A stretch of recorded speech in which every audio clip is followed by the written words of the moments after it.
Few minutes. I have with me Jim and Adiya. Adiya, nice name. And Jim is a friend of mine. I married them, uh, and they recently had a baby. And I just found out yesterday that their house burned down in Santa Cruz in the Santa Cruz firestorm, and they have a GoFundMe page, and Jim is going to tell you how to get that.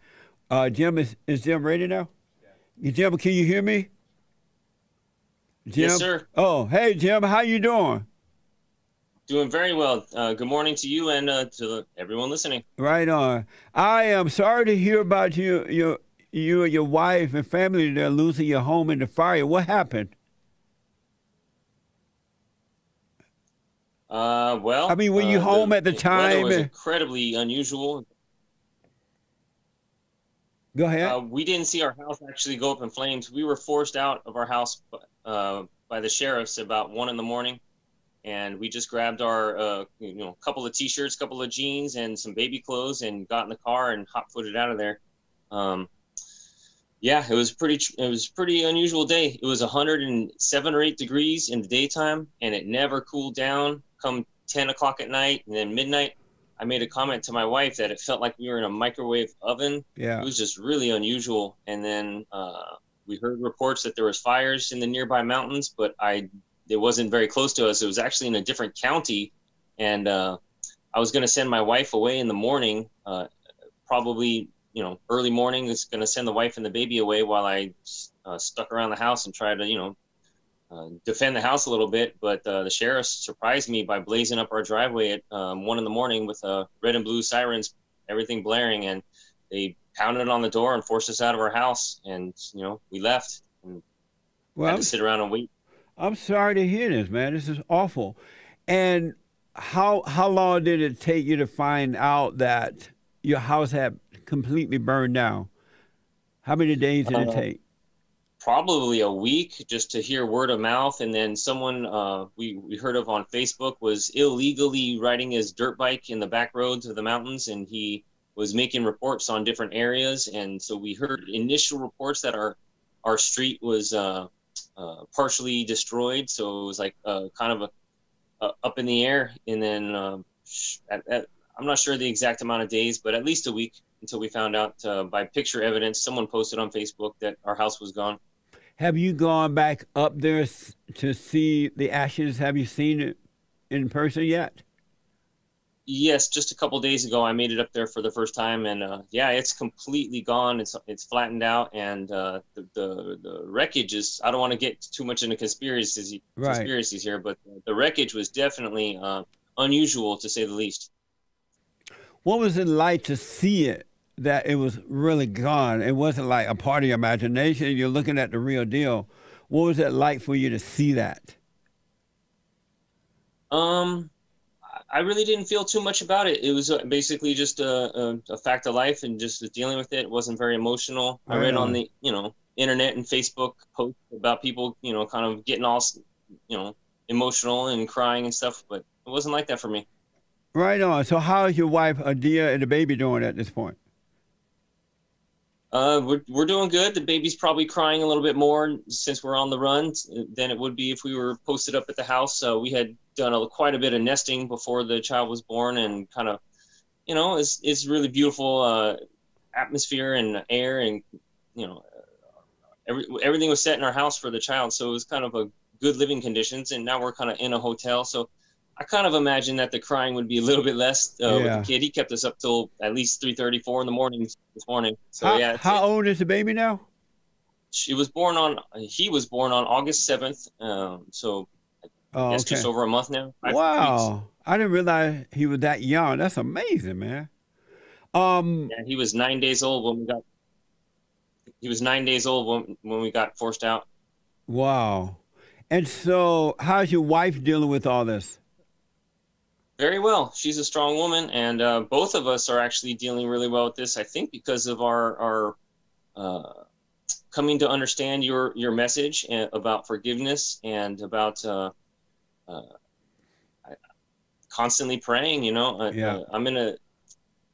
I think that's really something that's is very, very valuable. I kind of wanted to almost talk more about you and your teachings more than my situation, because if I had not run into you and had gone through the same situation, I probably would have either just crumbled under the pressure, or potentially wanted to get aggressive about it and wanted to kind of like just be upset or angry, but I don't have anger anymore. Some years ago, I'm not counting the years, but some years ago when I did forgive both of my parents, it was like a lot of people say, it was pretty instant for me. The anger was taken from me, and anger was something over the years for me was a very large issue. I was had a rough and tumble type life, and anger was a huge element in my life. It was always brought me problems, and it was always kind of my go-to reaction and my go-to emotion to deal with things in life was anger, and I just don't have it anymore. And I'm blessed. Right on, man. That's a powerful testimony in that when you return to the Father, you start to love what's right with all your heart, soul, and might. And when you do go through situations like your house being burned down completely, a brand new baby, have a wife, and you don't overreact to it, it's evidence that God is with you and all will be well, because you're not attached to the things anymore. You're attached to what is right. And so that's a powerful testimony. I'm glad to hear that. And just stay with the prayer and all will be well. I know that 100%. I know that you have a GoFundMe page, and I know I'm going to make a donation to you guys to help you get back on your feet. So you guys are staying in a hotel now? Is that right? Jim? Yeah, I'm actually, yes, we are staying at a hotel. I have a long-term lease signed for the first of the month, and we're going to try to rebuild. There's quite a bit of a shortfall with what the insurance is covering for complete loss and for what the modern construction costs are. It's almost half, but I'm confident that we're going to make it through and be able to rebuild. How long have you been living in the home before it was burned down?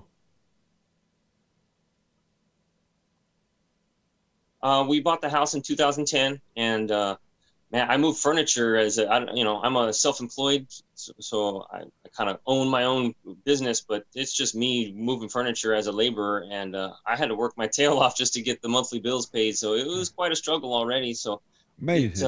I'm grateful that we made it as many years as we made it, and hopefully we can kind of get back to where we were. You will, man. And even better, how can people get to your GoFundMe page? Oh man, I'm totally a dinosaur with computers. I know we set up the last couple of days a GoFundMe page, but so it says. Yeah, I don't know the exact technical way to find it. My name is Jim. Go ahead. Yeah, so my name is James During, Duhring, During, James During. So I don't know if that'll help at all, but it's a GoFundMe page. And but I would like to say, if anyone is thinking about looking us up and donating, I highly encourage anyone that's in a position that would donate to us but is unlimited funds. I would actually choose for them to donate to Bond instead of to donate to our GoFundMe site, because for me, I feel that the strength that's inside of me is, I've always been a strong person mentally, but I feel like if I were to be able to choose resources that are limited, I would choose them to go to Bond, because the feeling that I have going through this situation is amazing. And I think that people's money would be better spent donating to Bond, because the message that you preach and spread is so important to people that if they are kind of, if anyone's in the position to donate to Bond and to our GoFundMe, that'd be awesome. But if someone's limited and they're thinking about throwing a few bucks at us, I would actually recommend them to throw the donation towards Bond, because you guys are doing so much good work that I want for other people to have what I now have. So that's, besides the technical thing of GoFundMe, that's what I would suggest to your listeners. Well, I appreciate that, man. That's deep. But we got to get you and your family back on your feet, get you back into your home. People can donate to both. but we got to first get you back into your home, you and your family. And but I do appreciate it, man. That's deep. They can search Jim and Adiya, Adiya,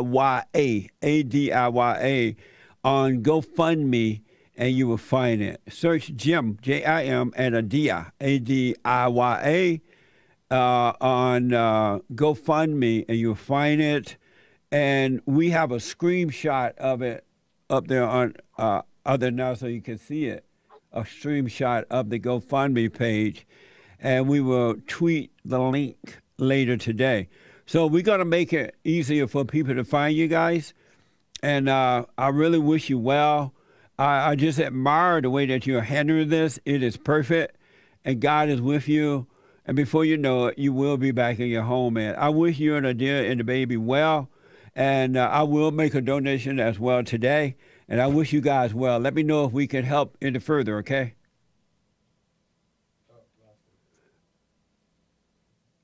All right, so we'll have a little difficult with the sound, but go to Jim and Adiya, Adiya, on GoFundMe, and you will find it there. Jim, thank you so much. Say hello to Adiya, the baby, and we'll be talking soon. Will do. And thank you, Jesse, and the whole crew, and Nick for setting this all up. And I just want to throw out there real quick.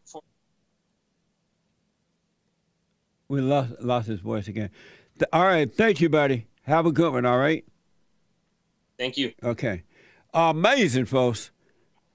This fire in California is out of control. And personally, I blame the government.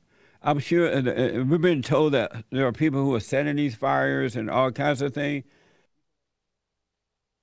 And all kinds of things are happening, but if they did burning and all that stuff and keep the grass and stuff burned and the dry bushes and weeds, we wouldn't be having the situation we're having in California. California is out of control. Fire, homelessness, illegal aliens, high taxes, a terrorist attack with looting and burning and rioting. And all that stuff is happening right now in California. It doesn't even look like California anymore. It's amazing to see it. So help them get back into their home, folks. All right? A time of need. And you never know when you're going to need help. And this is a real need.